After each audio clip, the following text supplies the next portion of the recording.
Sini dulu dong. Lihat nih, lihat. Apa sih? Lihat dulu, ini fotonya bagus-bagus banget. Iya sih. Sepatunya keren. Modelnya juga terbaru. Matching banget nih sama tasnya. Beli kali ya. Belanja lagi. Ntar ngakunya bokek. Belanja sesuai kebutuhan lah. Hai, halah. Hidup itu dinikmati. Masalah duit mah kecil, gampang itu. Bisa pinjam lewat online. Prosesnya cuma 5 menit. Send foto KTP, beres deh. Apa susahnya coba? Tahu nggak sih? Udah banyak yang jadi korban akibat pinjaman online loh, yang tidak legal itu. Hah? Masa iya? Iya, saranku nih, pinjamlah dana di lembaga keuangan yang resmi, biar tidak nikmat di awal, sengsara di akhir. Hati-hati pinjaman online agar tidak menyesal di kemudian hari.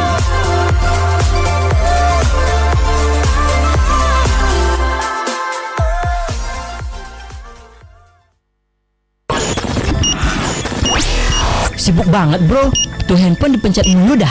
Iya nih, lagi kirim-kirim salam, sekalian request lagu di radio. Seru juga loh. Beneran, jadul banget masih main radio. Radio nggak semua jadul kok. Mau kirim-kirim salam atau sekedar request lagu di radio via telepon, bisa banget. Bisa lewat WA, Facebook, dan Instagram. Cari aja di media sosial kalian RRI Singaraja. Ikuti perkembangan lagu, nuansa budaya, dan berita-berita terkini hanya dengan satu kali sentuhan. Eits, ada aplikasinya juga loh, RRI Playgo. Yuk hubungi marketing kita untuk cari tahu seputaran pemasangan iklan dengan Desri 085 338 912 111 atau Dewe 081 54 706 806.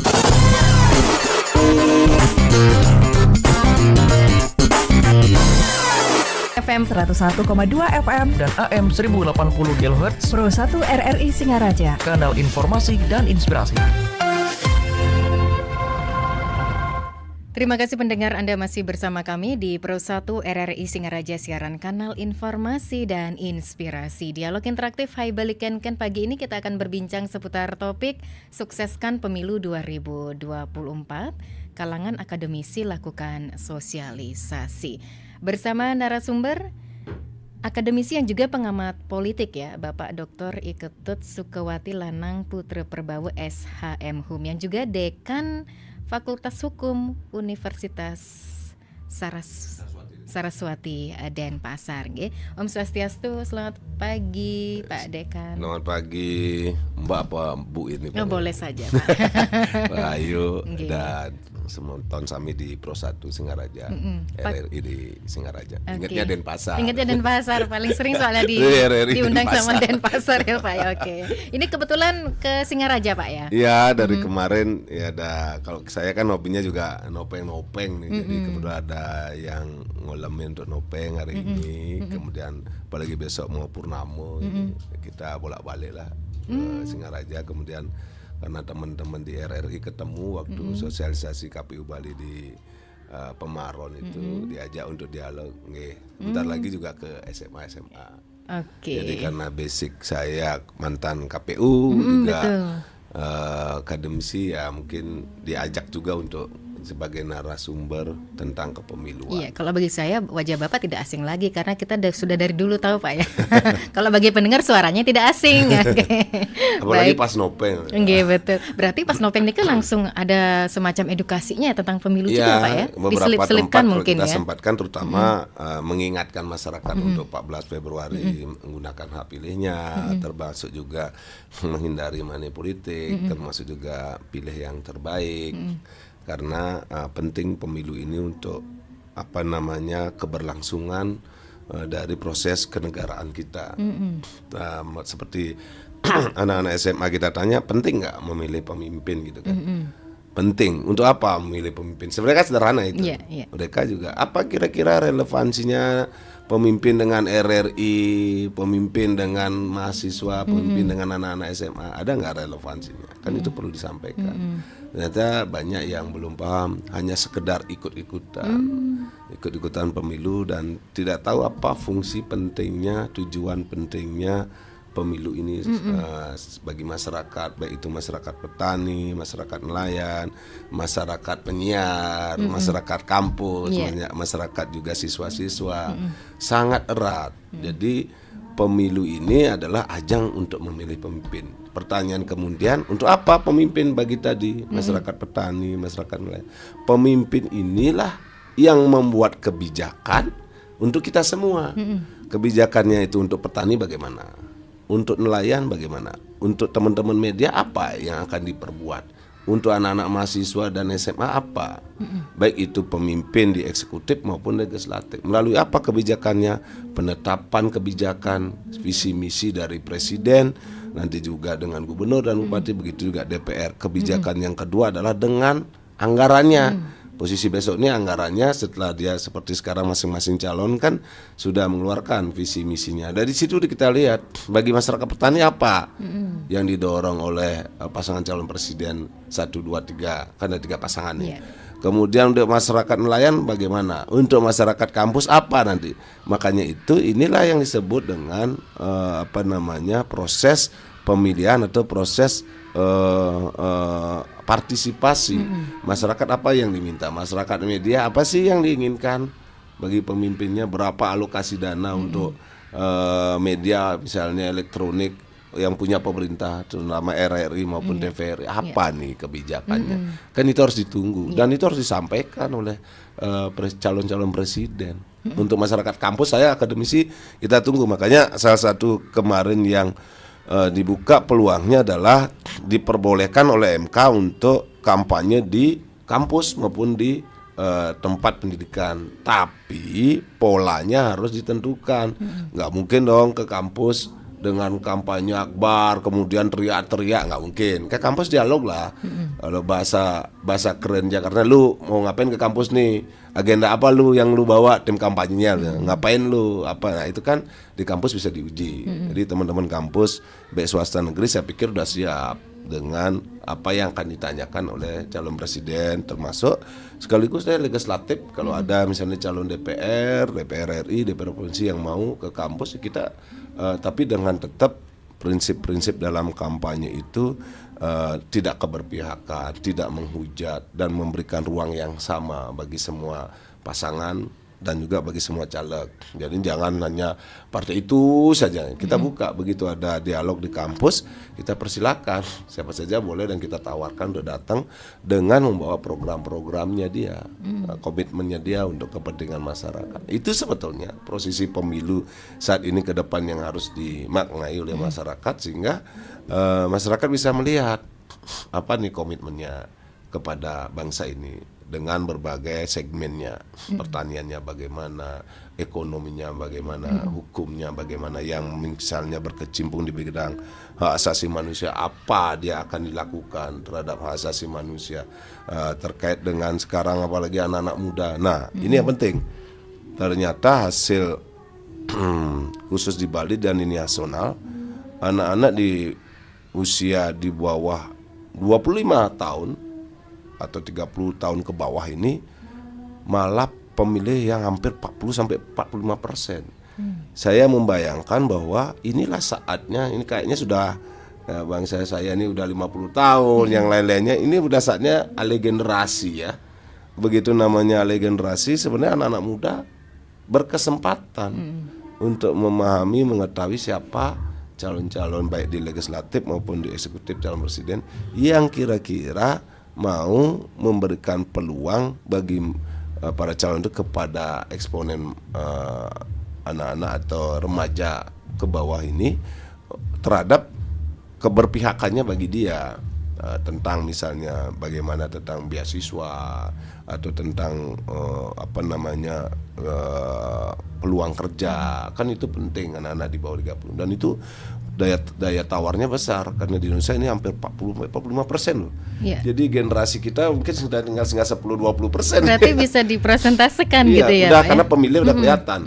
Anak-anak di bawah 30 tahun itu atau remaja di bawah 25 tahun itu hampir di angka 35-40%. Jadi mereka punya daya tawar kepada pemimpin, apa yang diinginkan oleh pemimpin, dan itu harus pemimpin juga memberikan, calon presiden itu harus memberikan semacam program visi misinya untuk anak-anak muda ini, karena generasi penerus kan di situ sebetulnya. Dan generasi penerus inilah kalau bahasanya Bung Karno itu agent of change, agen perubahan untuk ke depan. Kalau kita ini kan sudah mau melewati fase-fase ya menasehati saja. Di hari ini di 1 tahun ke depan sampai 5 tahun ke depan ini kan era mereka yang akan menghadapi tantangan baik itu lokal, global, apalagi sekarang dengan adanya menggema di beberapa negara termasuk di Indonesia adalah artificial intelligence atau AI katanya. Jadi semua serba digital dan robot. Nah ini mereka yang menghadapi tantangan bagaimana ini ke depan tentang dunia kerjanya, tentang dunia pendidikannya yang serba digital gitu. Jadi ada paling yang kita harapkan dari para calon presiden maupun calon legislatif, tawaran-tawaran terhadap mereka itu penting karena itu pangsanya lumayan hampir 40%. Oke, berarti memang sasarannya pada generasi muda ya Pak ya? Iya. Karena bisa dikatakan peran dari mahasiswa begitu Pak ya, ataupun dari generasi muda ini pelajar dalam pengawasan partisipatif dalam pemilu itu juga berperan penting begitu Pak ya? Iya, makanya Bung Karno bilang berikan saya 10 pemuda untuk mengguncang dunia, katanya begitu kan. Artinya apa? Pemuda dan mahasiswa ini adalah selalu agen perubahan. Dalam sejarah kenegaraan pun Bung Karno umur 27 tahun sudah punya partai. Pergerakannya Bung Hatta dan Bung Karno zaman-zaman dia dari pemuda dan mahasiswa.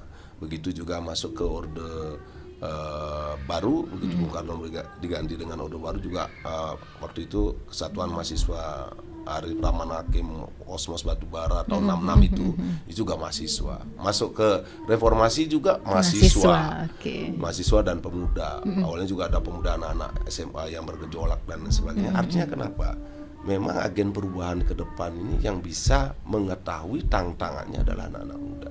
Maka nggak salah Bung Karno bilang, ayo para pemuda melakukan gerakan yang fundamental. Kalau dulu bahasanya gerakan revolusi untuk perubahan yang mendasar. Nah ini penting karena kenapa kemajuan zaman digitalisasi, artificial intelligence ini tidak bisa dihindari lagi. Kecuali kita mau menutup diri dari globalisasi. Nah ini tantangan mereka. Maka dari itu pertanyaan yang selalu saya tanya ke anak-anak mahasiswa dan sebagainya, pernah nggak nonton filmnya Soekarno? Saya tanya gitu. Pernah nggak baca biografi pergerakan Orde Baru, Orde Lama, Orde Baru sampai Reformasi?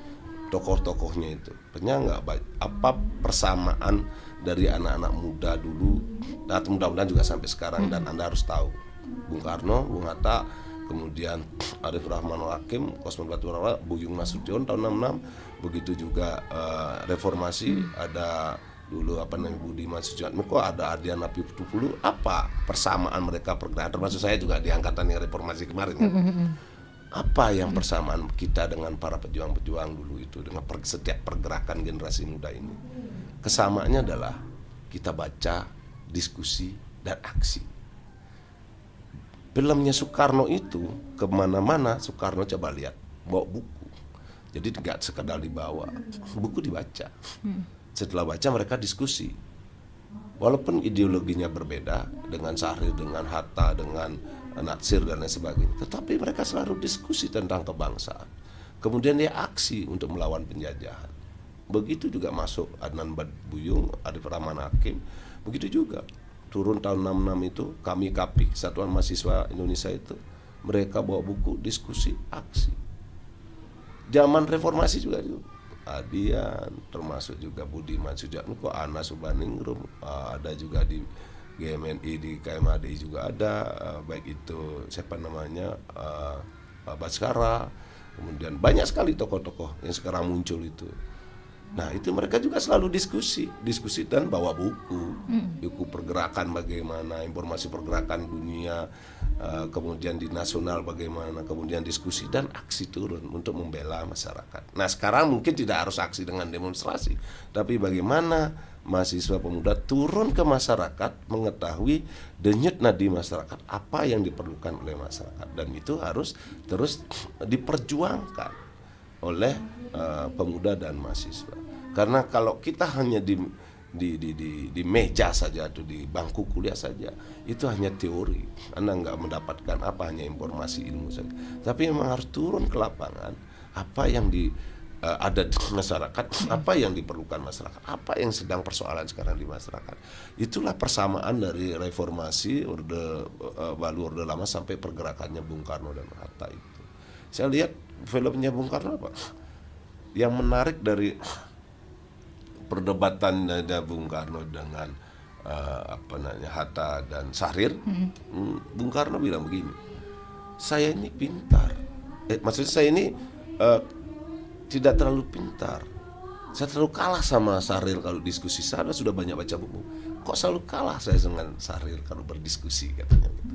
Bung Hatta jawab begini, gak apa-apa Bung, kalaupun diskusi kalah, tapi Bung yang disukai oleh masyarakat. Kenapa begitu? Ya nggak tahu, karisma Bung disukai oleh masyarakat.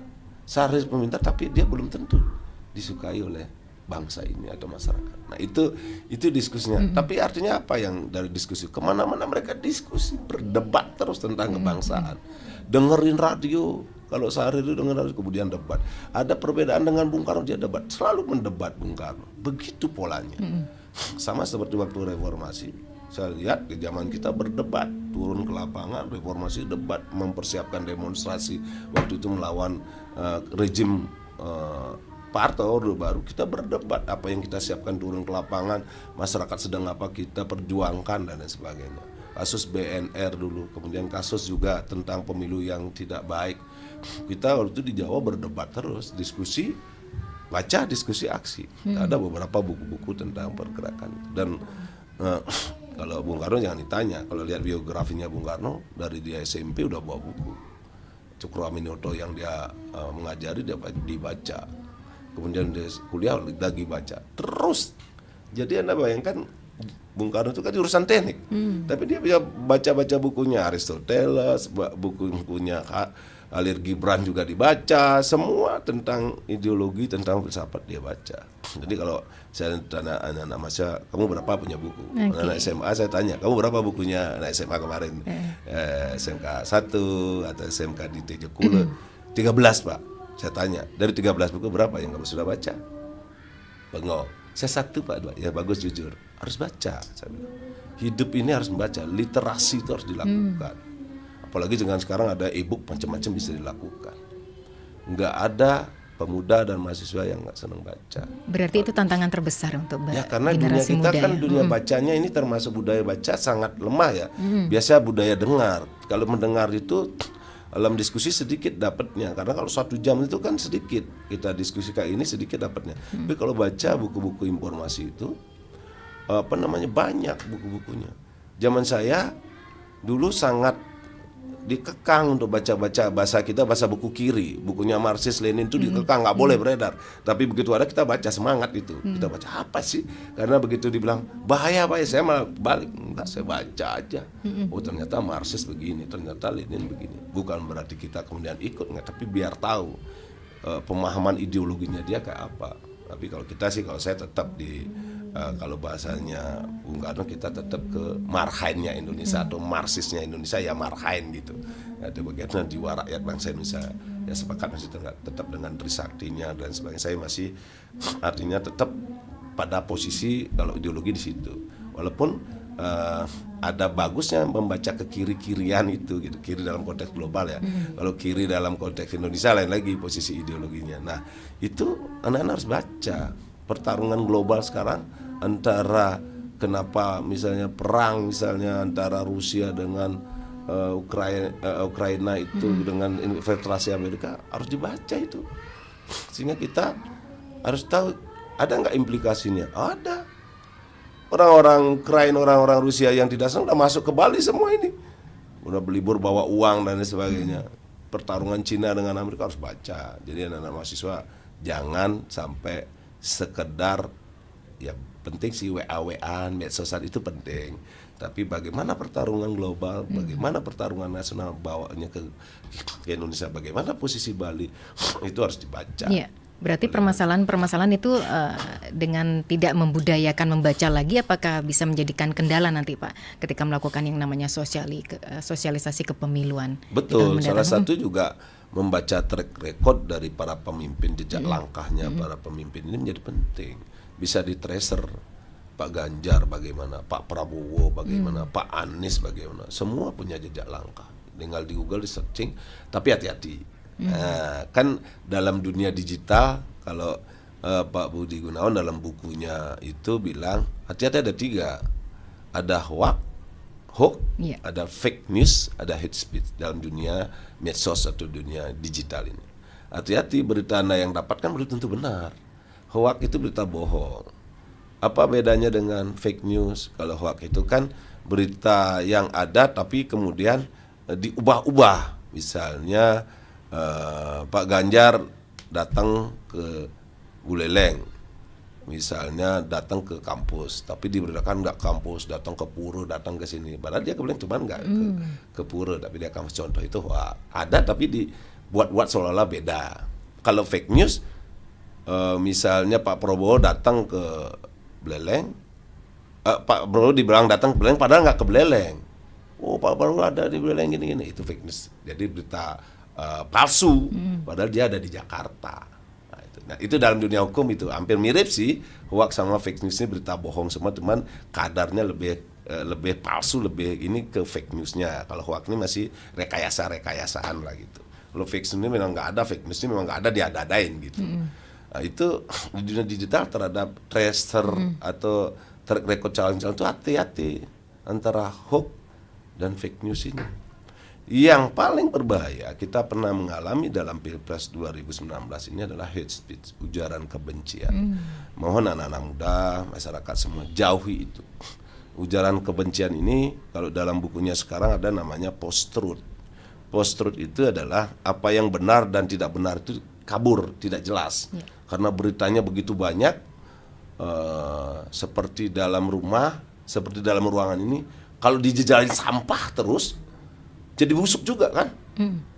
Padahal awalnya terang gitu. Nah itu sama, hate speech begitu. Kalau terus dijejali yang sampah itu, maka solusinya apa? Karena harus keluar dari ruangan itu, jangan anak masuk di situ. Jadi ikut terbawa suasana busuk kan. Misalnya di sini rupanya sampah gitu ya Pak ya. Iya, 3/4 tinggal 1/4. Pilihan ibu sama saya gimana? Harus keluar dong kan. Wah ini udah bau busuk, nggak udah makin menyengat, keluar. Begitu dalam dunia digital begitu, udah nggak benar ini propaganda. Kalau bahasanya Hitler itu propaganda atau post-truth itu yang berhati-hati. Sampaikanlah kebohonganmu tiap hari sehingga kebohongan menjadi kebenaran. Nah itu hati-hati. Bisa seperti itu ya Pak? Iya, contoh waktu itu kita masih ingat nggak Ratna Sarumpait itu? Oh iya. Kejadian itu kan 2019, seolah dipukuli dan semua, dianiaya.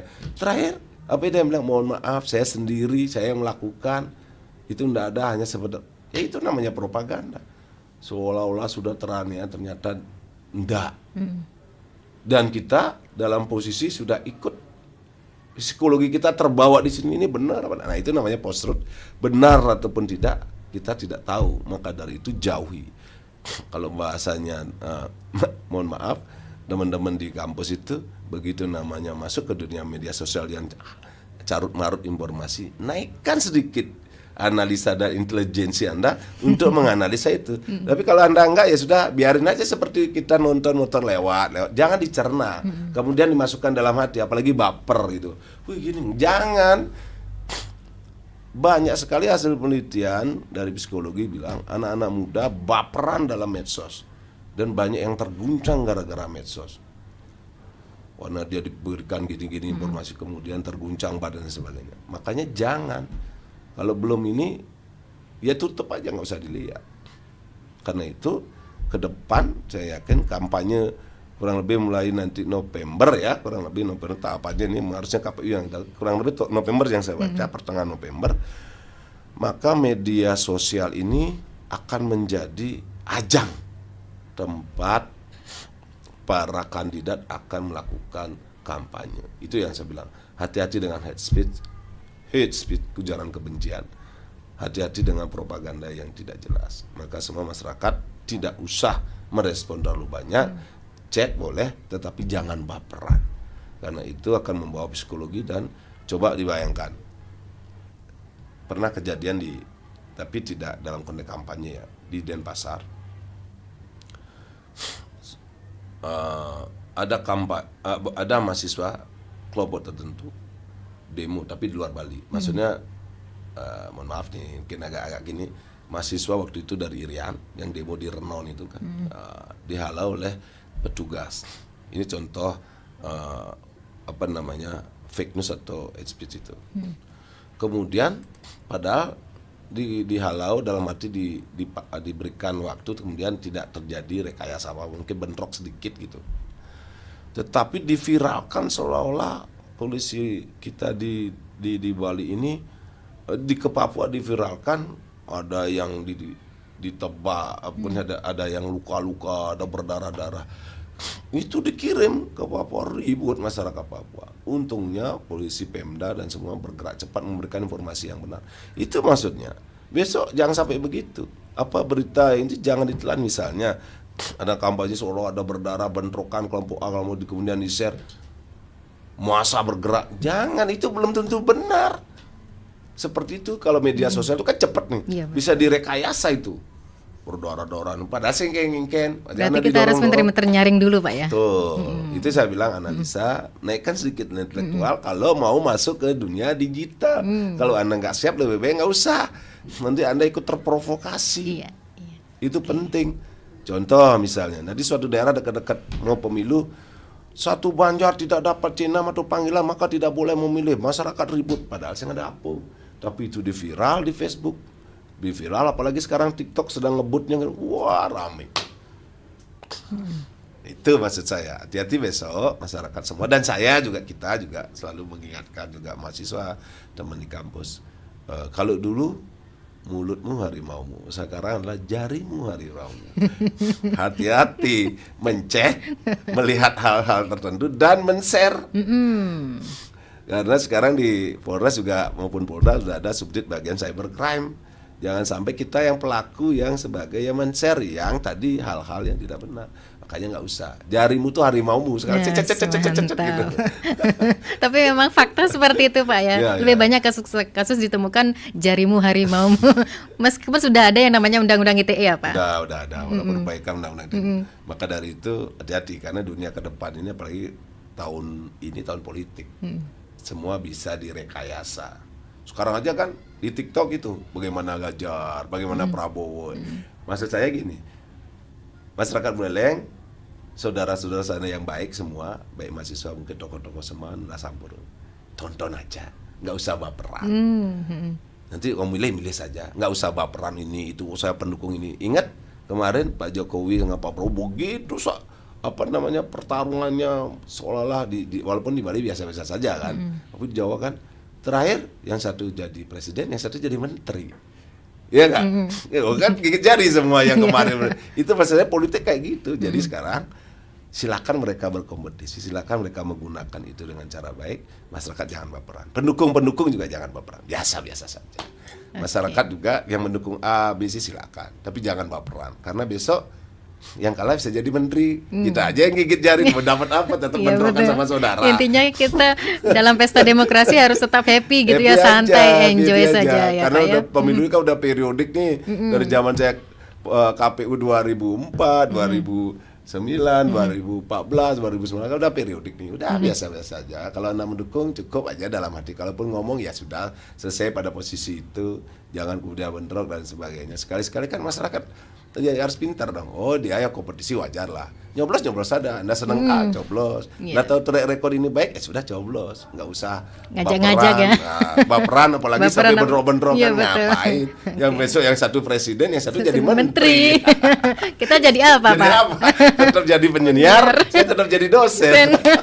Yang petani tetap jadi petani, iya, betul. yang nelayan tetap jadi nelayan. Iya, Gitu baiklah. aja. Wah, ini benar-benar harus jadi pemilih cerdas ya, Pak ya. Iya.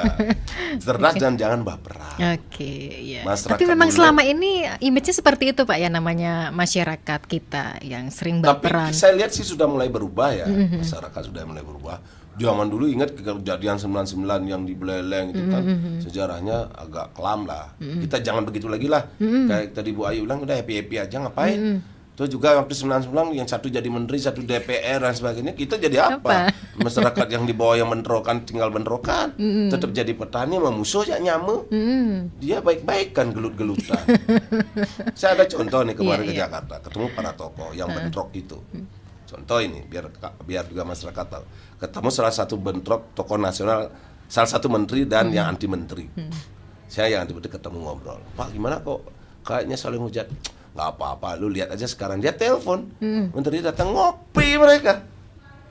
Ngopi bareng mereka bertiga. Saya bilang, masyarakat yang dimainkan psikologinya. Makanya itu saya bilang masyarakat, Anda boleh milih ini karena suka dengan programnya dan bagus. Anda boleh tidak milih, tidak suka, tapi jangan baperan, jangan juga kita berlebihan untuk melakukan biasa saja, betul. Karena mereka di atas juga tahu-tahu salaman, tahu-tahu ketemu. Ini jadi A, ini jadi B. Udah dibagi-bagi aja antar mereka. Jadi baik-baik saja lah.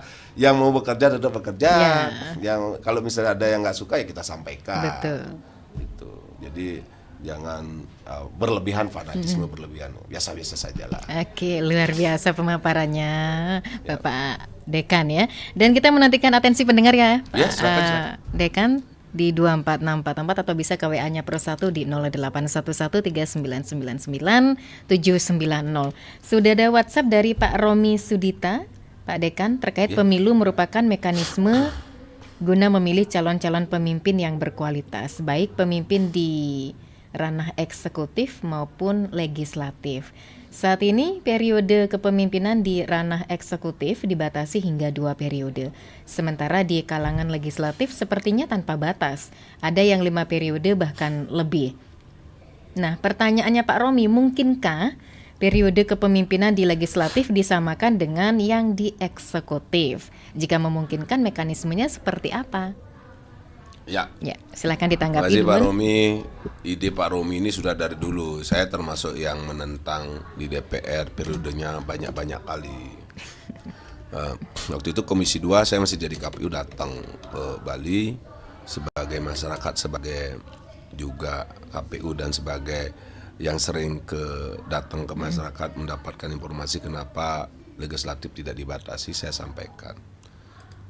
Ya tetap DPR bilang bahwa itu adalah hasil dari rapat para partai politik dan pemerintah. Artinya pemilu itu hak berdemokrasi. Demokrasi itu dibatasi oleh undang-undang. Undang-undang itu adalah produk politik. Memang karena dia produk politik yang buat adalah DPR dan pemerintah. Dan di era sekarang adalah hampir dibilang khusus kepentingan DPR sangat penting atau DPR heavy, lebih condong ke DPR. Sehingga pada saat pembahasan tentang periodisasi ini pernah disampaikan ya ditolak oleh DPR, oleh partai-partai politik itu. Ditolak. Ada sudah masukan dari kampus, dari UGM, dari swasta, tetap mereka menolak.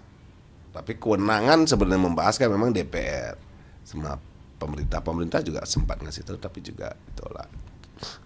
Sebetulnya itulah yang jadi persoalan tentang regenerasi tadi. Tetapi ada sebetulnya filter-filter, tidak harus saja dengan undang-undang. Pencalonan DPR ini ada 3 filter, ada 3 proses. Pertama, filternya secara administrasi oleh KPU berdasarkan undang-undang. Filter kedua adalah partai politik. Seharusnya partai politik lah yang sebetulnya kalaupun dikasih tanpa batas periodisasi 5 kali 6 kali, partai politik harusnya sudah melakukan semacam aturan di internal tentang regenerasi.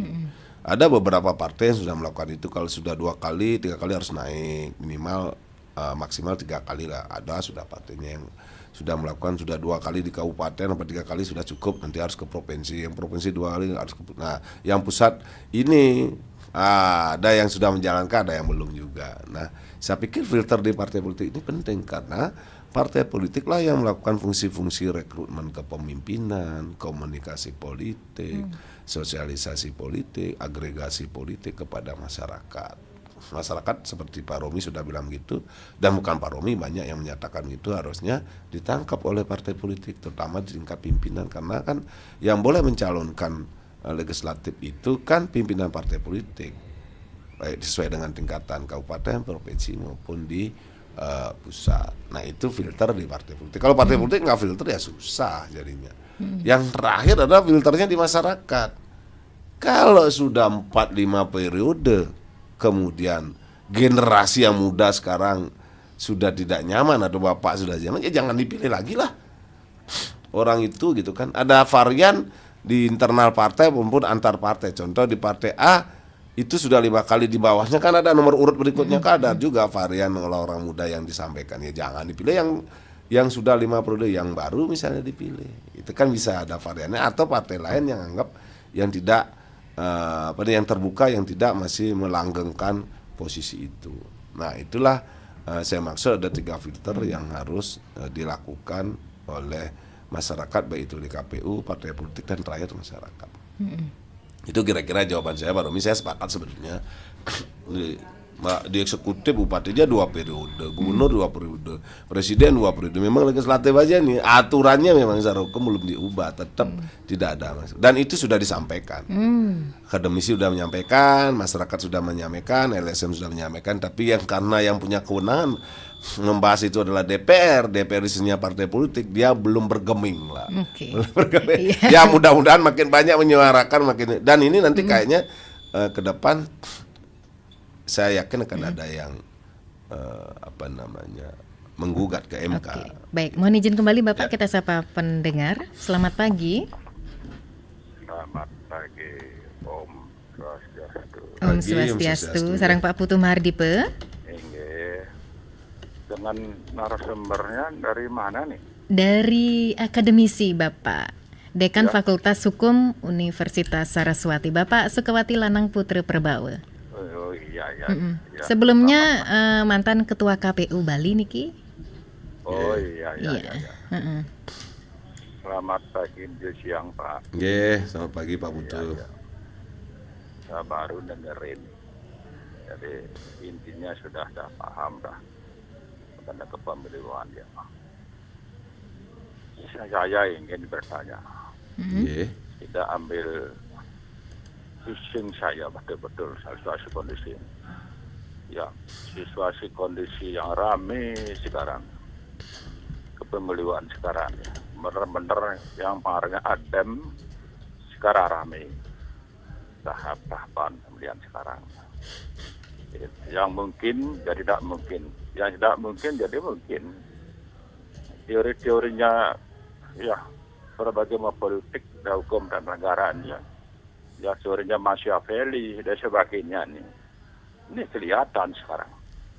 Ya berbagai macam cara yang halus, ya macam cara yang sedikit ya menyinggung, mungkin kan menyinggung salah satu ya partai yang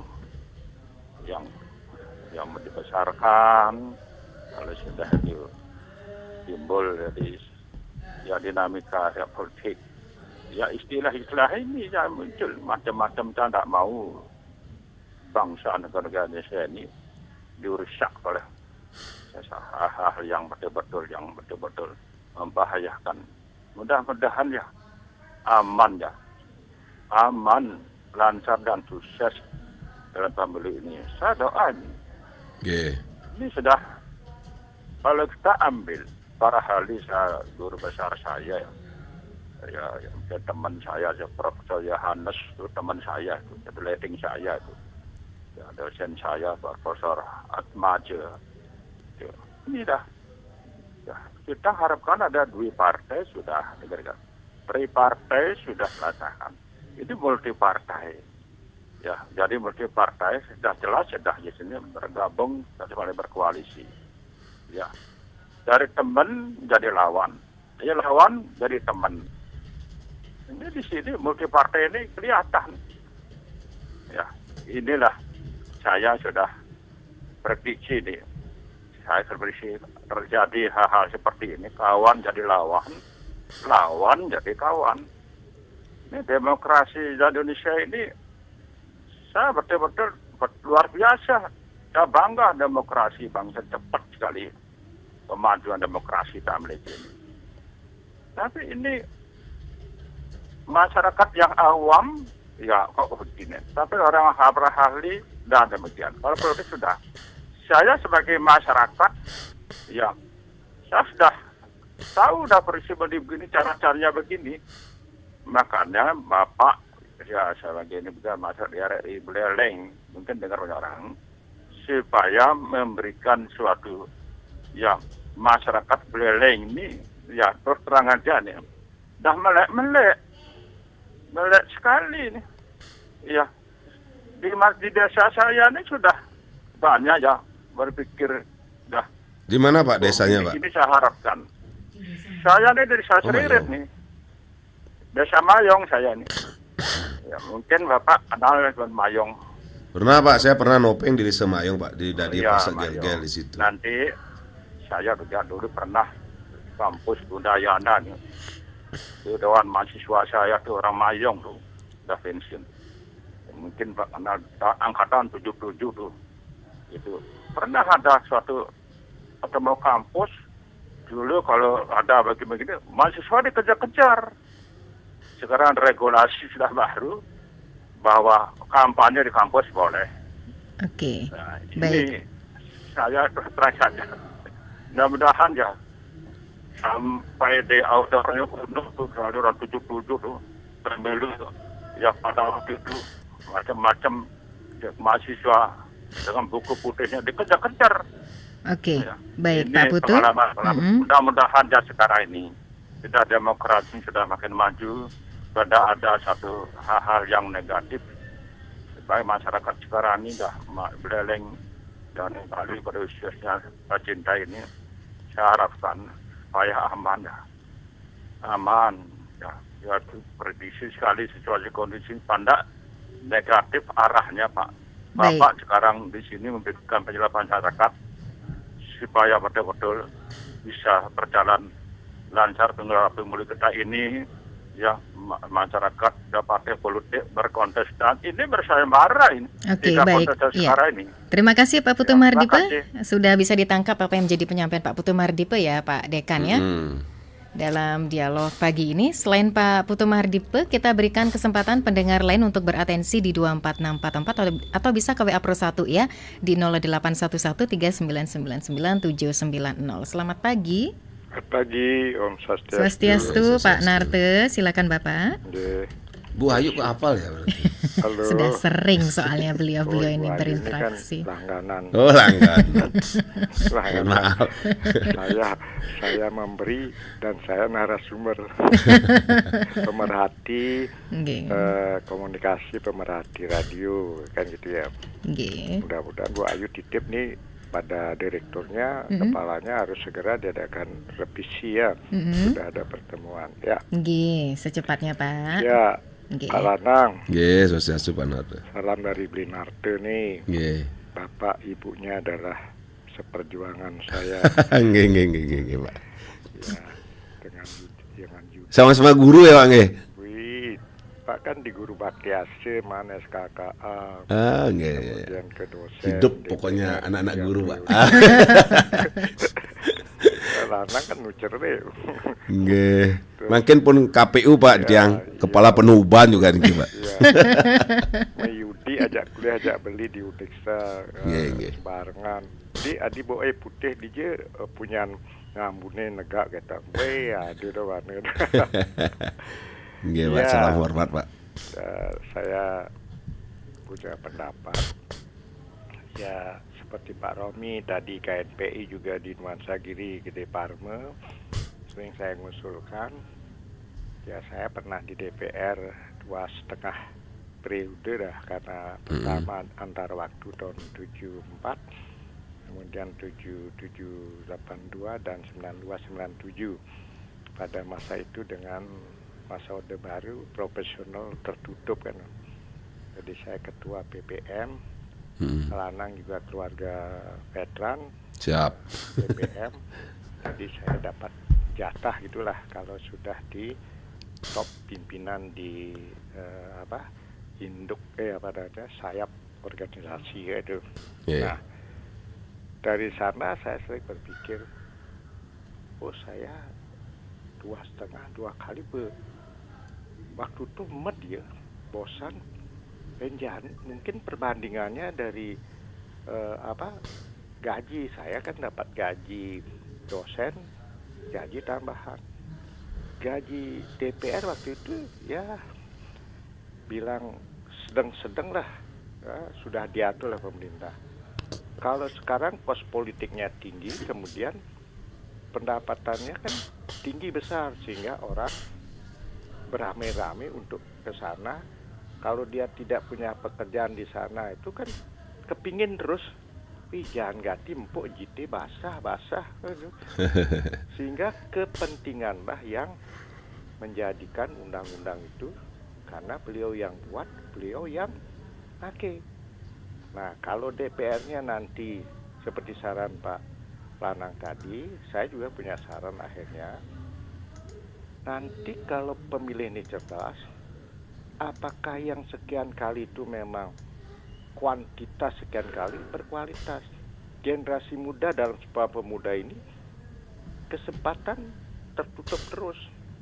Ya, sehingga saya berpikir kuota perempuan dan pemuda ini harus ada. Kalau dia profesional terbuka, mungkin ada sistem atau undang-undang. Bagaimana kalau top pimpinan di parpol atau ormas itu dia mendapat jatah di DPR dengan seleksi yang ketat di induk atau di organisasi, sehingga profesional. Kalau dia ketua tani, memang ahli insinyur bidang pertanian. Jangan sekarang di trotore negang lah pes miliaran sun ngadep tanah gidangan udah dewan. Kan gitu. Setelah koordinasi pertemuan apa, ada ngomong-ngomong karena tidak ngerti.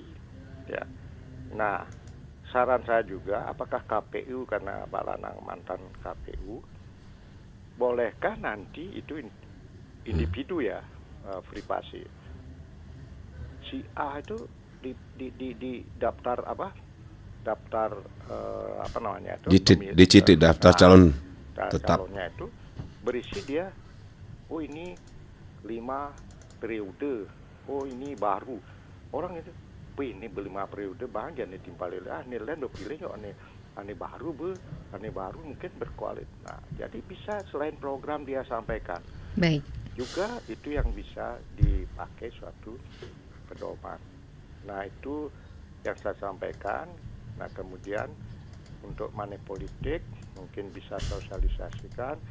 Kemudian bagaimana Bapak di kampus, kalau ada, sifatnya sekarang adalah sosialisasi bukan kampanye. Karena ada beberapa kampus nolak orang sosialisasi karena tinggalinnya berbaju A, berbaju B, padahal dia bukan kampanye. Bersosialisasi mungkin bidang pemilu, bidang politik. Ini harus dicermati oleh kampus-kampus yang ada yang menolak, yang saya dengar gitu, karena saya orang kampus juga yang sudah pensiun. Iya, terima kasih Pak Narte atas atensinya ya, karena keterbatasan waktu ya. Jadi kita cukup hanya menerima apa yang menjadi penyampaian Pak Putu Mardipa ataupun Pak Narte. Ini berhubung narasumber mau buru-buru juga nih, ada agenda lain ya. Oke, silakan langsung ditanggapi Pak Lanang. Nggih, salam hormat Pak Narte, pengisir siang niki. Masukannya luar biasa.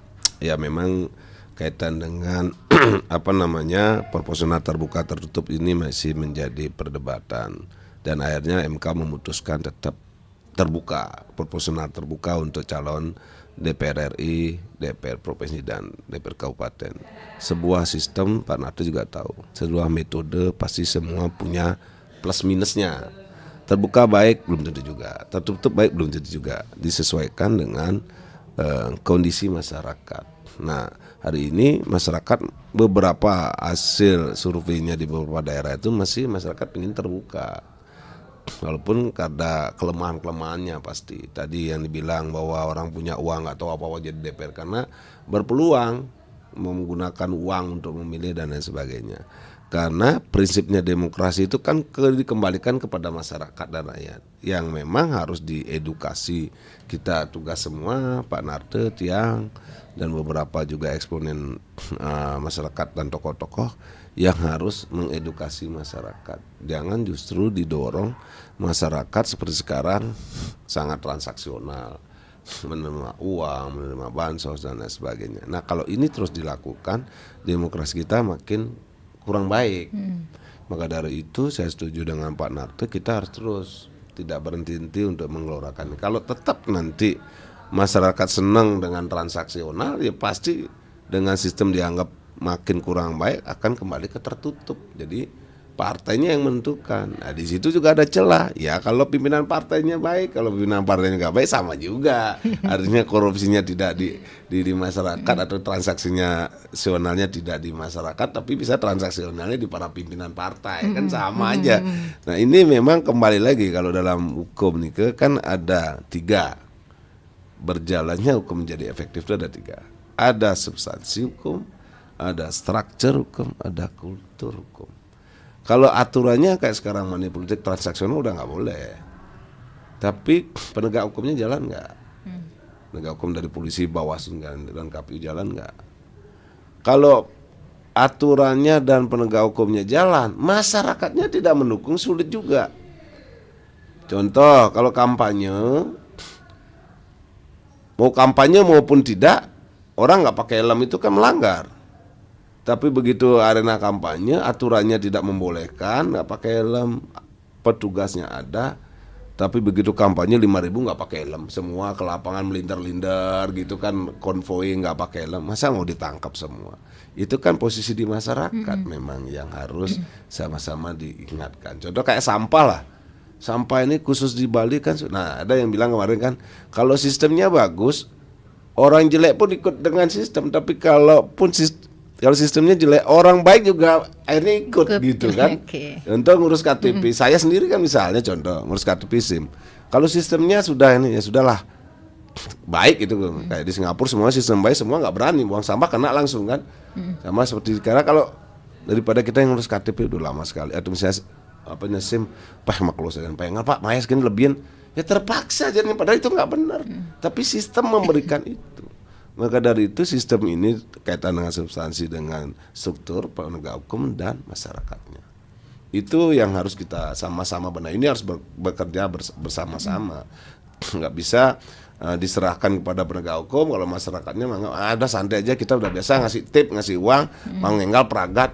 Kan begitu kan. Kalau di Singapura nggak bisa. Anda lewat melanggar pasti kena, dan transaksional. Kemarin saya dapat koordinasi dan diskusi dengan teman-teman di KPK. Kalau tilang dulu memberikan 50.000, 100.000, orang tahu semua, dianggap biasa, normalisasi biasa tuh. Padahal itu nggak boleh kan. Sekarang gimana caranya itu?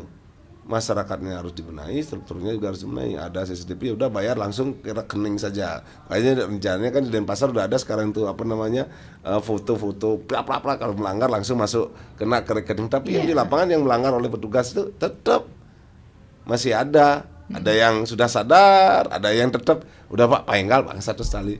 Itu kan sebetulnya di budaya juga, di masyarakat juga. Nah, ini bagian lah dari yang kita harus dibenahi. Nah, berkaitan dengan kampanye dan sosialisasi, apapun itu namanya, memang mohon maaf itu ada izin. Kalau yang kampusnya memberikan izin baru bisa, tapi kalau kampusnya menolak ya kita nggak bisa. Tapi apapun itu sebaiknya tetap harus diterima, karena itu bagian dari kita. Yang penting metodenya jangan yang aneh-aneh, ya dialog lah, biarkanlah dialog, dan prinsip-prinsip dalam kampanye ataupun sosialisasi itu fair, diberlakukan kepada semua. Kemudian juga tetap edukasi, ada edukasi, kemudian keindahannya tetap diatur, edukasinya, dan fair play, ada persamaan di para peserta, tidak boleh salah satu saja yang dilaksanakan dorong. Iya, baik. Nampaknya sudah semua terjawab ya Pak Lanang ya. Ini sebagai penutup, pesan penting apa yang ingin disampaikan Pak Lanang? Ya, khusus masyarakat Buleleng yang saya cintai dan pengelisir, tokoh-tokoh masyarakat maupun pelajar, mahasiswa, saya berharap di dunia atau di dalam kampanye ke depan pada saat mulai bulan-bulan politik ini, kita dengarkan saja, jangan baperan, jangan emosian. Kita lihat di TikTok, media sosial tinggal dilihat, jangan baperan, jangan fanatisme berlebihan. Kalau Anda mendukung silakan mendukung, nggak usah baperan, nggak usah fanatisme. Mari kita gunakan hak pilih kita secara baik, cerdas, dan mari kita jaga Buleleng Bali yang kita cintai dengan tetap berpartisipasi 14 Februari memilih pemimpin yang terbaik bagi kita. Mendukung silakan, tidak mendukung silakan, jangan baperan, jangan berlebihan. Oke, baik, terima kasih luar biasa dan sangat bermanfaat sekali Bapak. Ya. Informasi-informasinya ataupun pesan penting yang sudah disampaikan oleh narasumber pendengar dari Bapak Dr. I Ketut Sukawati Lanang Putra Perbawa SHM ya. Ini Ki selaku Dekan Fakultas Hukum Universitas Saraswati Denpasar yang sudah sharing seputar topiknya sukseskan pemilu 2024, kalangan akademisi lakukan sosialisasi. Karena keterbatasan waktu dan di satu sisi juga narasumber ada tugas-tugas penting yang akan dilaksanakan. Yang pastinya terima kasih Bapak atas kehadirannya. Salam sehat selalu dan sampai jumpa di lain waktu. Oke. Ya pendengar, demikian dialog interaktif Hai Balikanken untuk edisi hari ini Jumat 27 Oktober 2023. Terima kasih atas kebersamaannya dan sampai jumpa.